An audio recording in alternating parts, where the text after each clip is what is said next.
Hello everybody and welcome. Now this is the second video in this new series of ranking paths from the different DLCs. This one is going to be over the nations from the Death or Dishonor DLC, excuse me. Now it will be excluding Hungary because at this point Hungary is so far away from the rest of the Death and Dishonor nations that it's going to be it would be part of the Gotterdammerung one if I ever do that one. A lot of the newer focus trees are just, there's so many paths and most of them are really good that it kind of would be more me just saying 7, 8, 9 for every path. So it's like, I'll think about that one. Now, Yugoslavia, which is on this list of the three nations will be Yugoslavia, Romania, and Czechoslovakia, did get tweaks. Same with Romania, got a lot less, but Yugoslavia got quite a bit of tweaks with the Battle for the Bosphorus. But if I moved it to the Battle for the Bosphorus, it'd have 4. And this would have 2, so I'd rather it be 3 and 3, so it's going to stay with this one. But before we get into the video, I'd like you guys to like, comment, and subscribe. Would really appreciate it. We're pushing for 100 subscribers before the next DLC releases. I'll be covering all of the dev diaries and any war effort patches leading up to then. So remember to check back for that. And without further ado, let's get into the focus trees. Alright, so starting out we have Yugoslavia. Now, Yugoslavia has 3 paths. It has the evolution path, the limited self-government, and the communist path.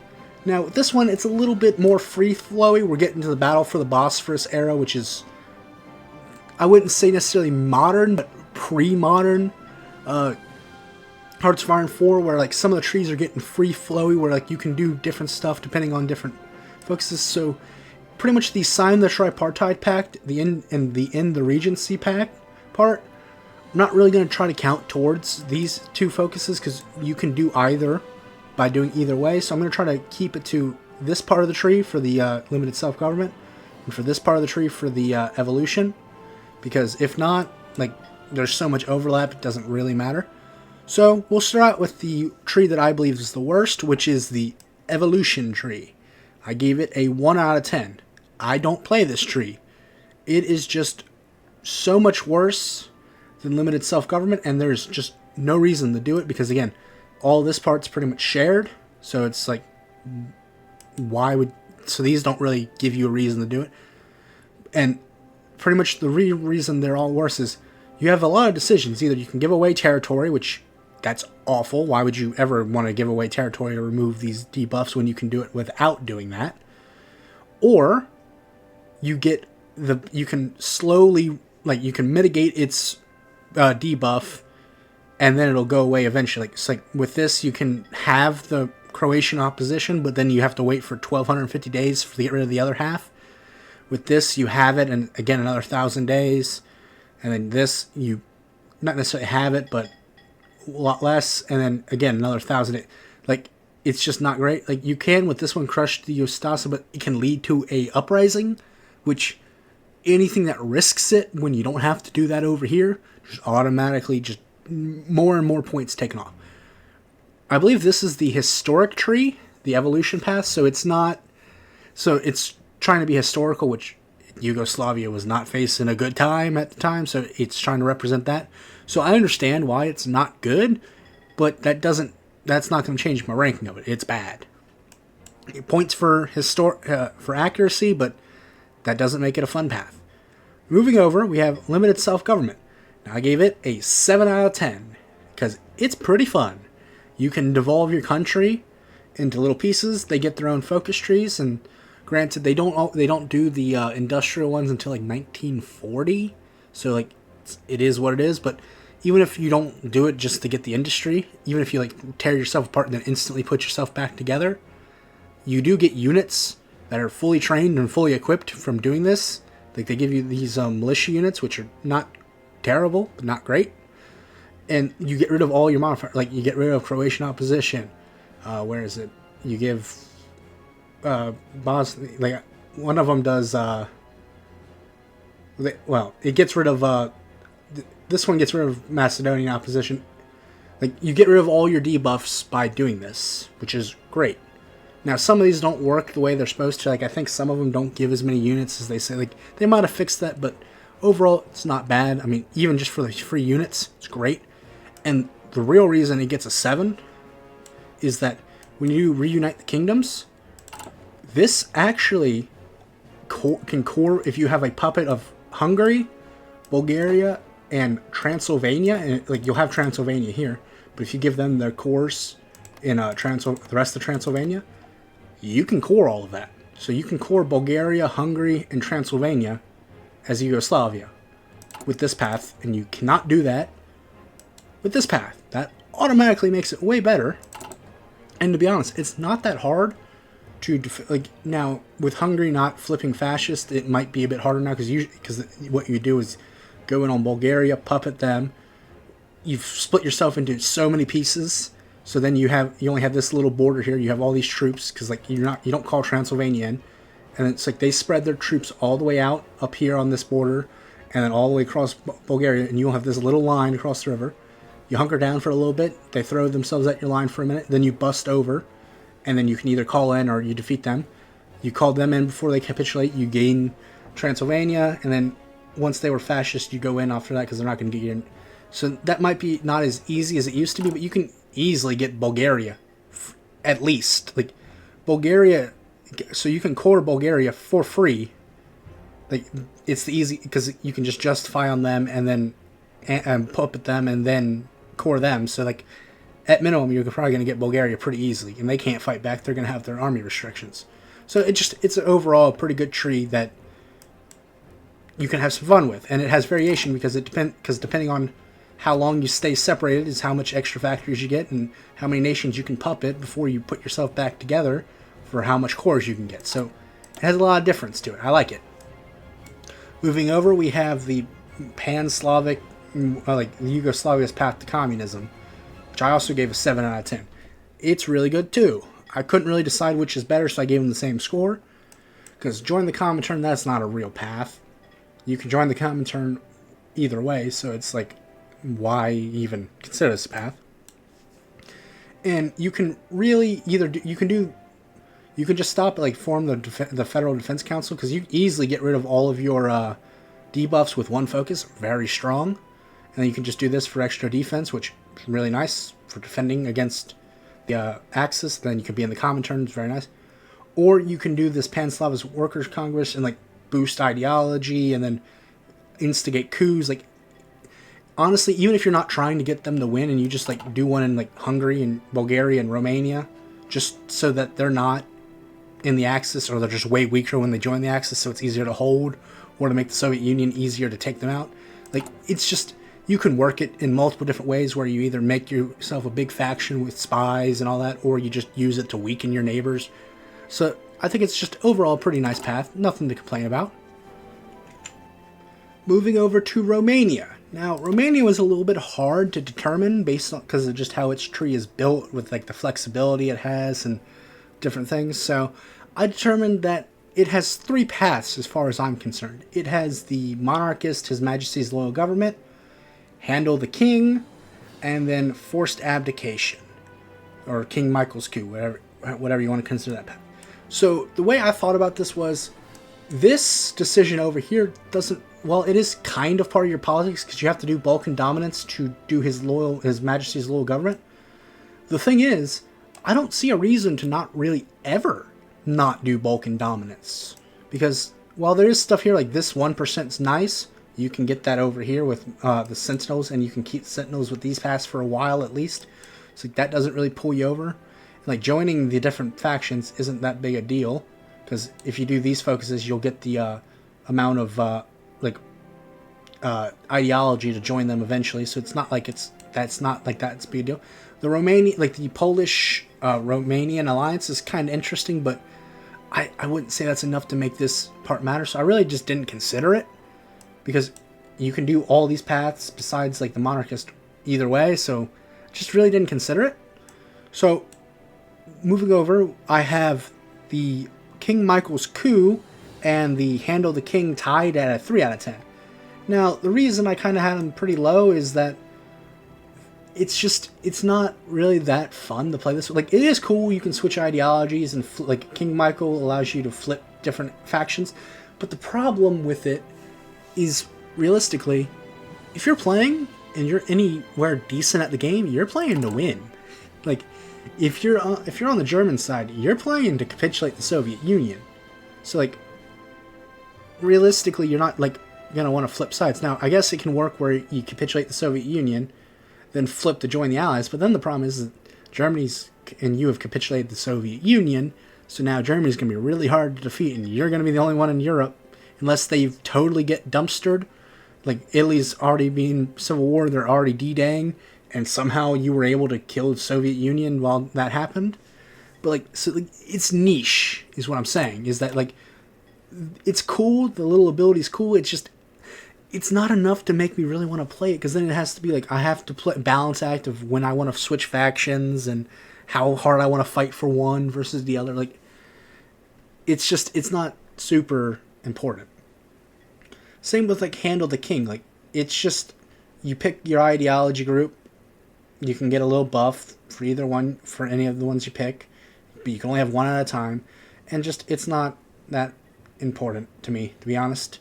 Like, it gets rid of King Carl lifestyle, so that's nice, but that's about it. Like, there's just, these paths don't really appeal to me so much. That's why they're a 3 out of 10. They're not complete garbage, because if you can do Balkan Dominance and just ignore this stuff, like, you do Balkan Dominance, you rush down to Handle the King, so that way you don't have to deal with him, like, screwing over your country, and that's it. It's like, but that's more just you trying to get rid of a debuff than you actually doing the path, more or less. Now, moving over, we have His Majesty's Loyal Government. Now, this one, the monarchy path, I really like. I gave it a 8 out of 10, because playing this way, one, it has an achievement, specifically, with King Carl's lifestyle, and it also gives you an easy way to get the Nether Death Dishonor, like, or you can do the Death Dishonor or Kick. Like, you can do a lot of different, quite a few achievements with it, and it, honestly, in my opinion, is the strongest path, just because you get Sentinels of the Motherland, which is 1% recruitable, which is really good. You can lose it, like, you lose it here if you do Iron Guard, which is another reason why these aren't as good. Like, I think, do you keep it? You might keep Sentinels with the other ones, but you do not keep it with the Fascist branch, which would be the most, which, why would you not? That kind of sucks. I mean, Communist is pretty easy, because you can just join the Soviet Union, so they don't take your, so they don't take Bessarabia, and you can easily raffle stomp the Axis now, because now you've completely weakened their flank. Bulgaria is just a sitting duck, because they're not going to get through Yugoslavia now. Hungary's got to keep on itself. Like, it's just, now it's way rough, especially because then, like, you're going to have, like, Soviet Union's going to own half of Poland, so that pushes you to up to here. Like, it's, so it's just, I don't really see much use for this, but this, you get another additional 1%, so that's 2%. That's the most you can get in this entire tree. You only get 1% here, or you can keep the 1% here if you do these other two. But here you get another whole 1%, and you can get rid of the all parties must end. It does lock you out of an achievement, but once you have the achievement, there's no reason to not do it. So it's way quicker than doing flexible form. Like, so you do this one, it gets you 120 political power, which is better, which is double the speed, but you get political power. This one really doesn't do it. Like, improved relations, maintain cost halved is not that good. Then you have to do these focuses that give not really good buffs and can remove your recruitable if you're not careful with which ones you do, and then give you ideologies you might not want, which can reduce your stability. So, like, this just gets rid of all those problems. Like, it's pretty much this, but better. Like, militarized, you get 10% recovery rate as well. It's just, it's way stronger, and I like it. It's short and sweet. It allows you to do the Balkan Dominance really quickly, because you don't have to worry about doing all these focuses. Just overall, I like it. It's not much of a path, but what it does have is strong. It fixes your biggest debuff, gives you more recruitable, and gives some political power. Short and sweet. Now, moving over to our final nation, we have Czechoslovakia.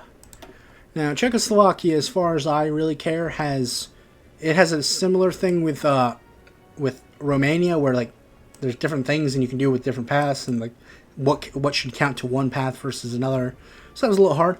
I pretty much consider it to have 3 paths, which is communist, fascist, and democracy. Pretty much this is what I consider their political tree. Well, this does have some stuff, like you can do these with whatever policies you do, and really this is the only one that in this branch that's locked to this tree, where you have to pick one of 3 specifically, and it's honestly like one of the worst focuses in the entire tree, so that's not really a reason to do it. So what I have as worst is the fascist branch, because pretty much whatever you do as it sucks.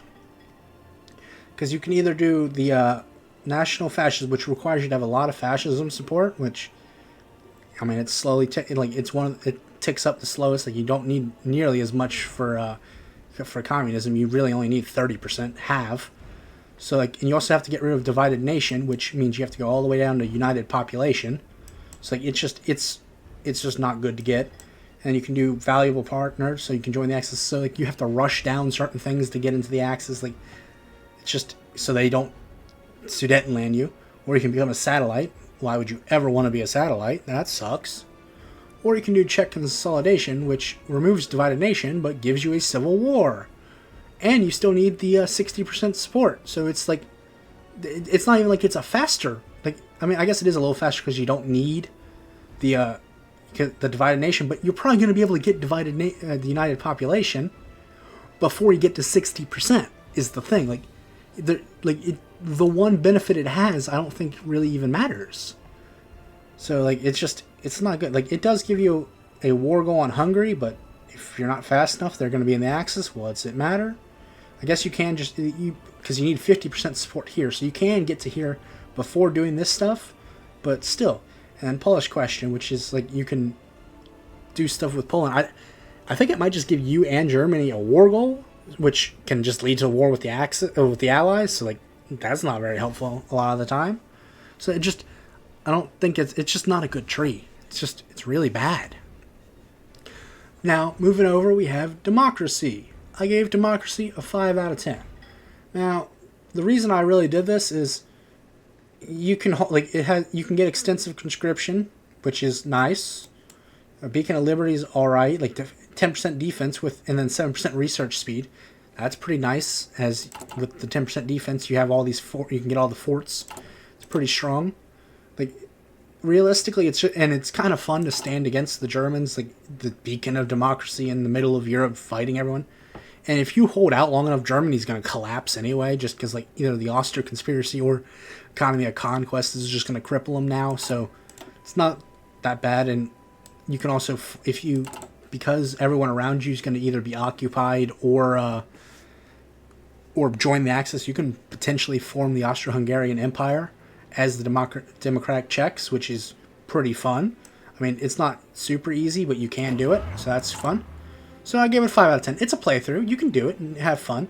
Granted, the thing is, though, it's more related to the fact that Czechoslovakia naturally works well for this kind of playthrough, because you're just hunkering down. Like, you do Trust in the West, you get more research slots, or you can actually, and another thing you can do is you can do an Entente of our own, kill Hungary and Bulgaria, then just disband your faction and then join the Allies. Like, if you're quick enough, you can, like, at least kill Hungary, make them a puppet. They don't help Germany. Now you don't have to worry about this. You just have to put a little token force here in Romania and then just guard here and then be ready for, like, Poland to fall, so you have a little bit of troops here. Like, realistically, it's a good playthrough. Not bad. And moving on to the best path we have is communist Czechoslovakia, which I also have as a 7 out of 10. Honestly, I probably should. I'm going to change that rating. I'm going to make it a 7.5 out of 10. Strictly being, where is it? You can get rid of, well, actually, no, I'm going to give it an 8. I don't know why I gave it a 7. I should have just given it an 8 from the first place. You can easily get rid of divided nation, which is great. Communism with a human face gives you 3% recruitable. Amazing. And you can get possibly a war goal on Romania. Now, the problem is if you're not careful, that war, like both you and the Soviets get it, that can get you at war with the Allies, depending on how early you do it. But if you hold it to the right time, you can potentially get the Transylvania for yourself. And if you're fighting them, you can get enough war score to get Transylvania, and then you don't call in the Soviets for a while. Romania puts a lot of troops on their border. you rack up some war score, try to bust out, encircle them. Once you get enough war score, you call them in. They push through, pull more troops, and then you just crush them, and then you take Transylvania, and they'll probably puppet the rest. So, like, and then you also would already have had Hungary, so, like, now you have a really good power block to not have to worry about Germany. So, and you're allied with the Soviet Union, which means you can get the Soviets very early into the war with Germany, which, well, they're pretty weak, so are the Germans. So overall, I just think it's the best path, and it's pretty fun. So I really like it. Now, another little thing I'd like to talk about before we end this is that while they didn't get a new focus tree or much change to theirs, they did get a lot of new icons, which, while some people probably won't care about, I really do enjoy that they went through and did this, because a lot of them were just the same. Like, just looking at this, and now, like, pretty much every single one has at least a different icon instead of 7 of the same. Like, they don't look like this. I wish they would have changed this, but I guess, I mean, they're forts. There's not a lot of fort different focuses, so. But, like, I like that they changed it up, and they gave some, like this one looks nice. That one's nice.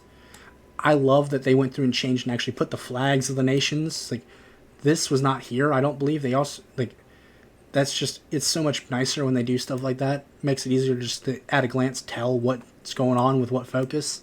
So, just a little nice thing I like. I hope they continue to do that. Like, if they're not going to update a nation, like, I hope with the next DLC, they maybe give, I don't know, Turkey maybe some more focus icons. Like, just to differentiate their tree a little bit more.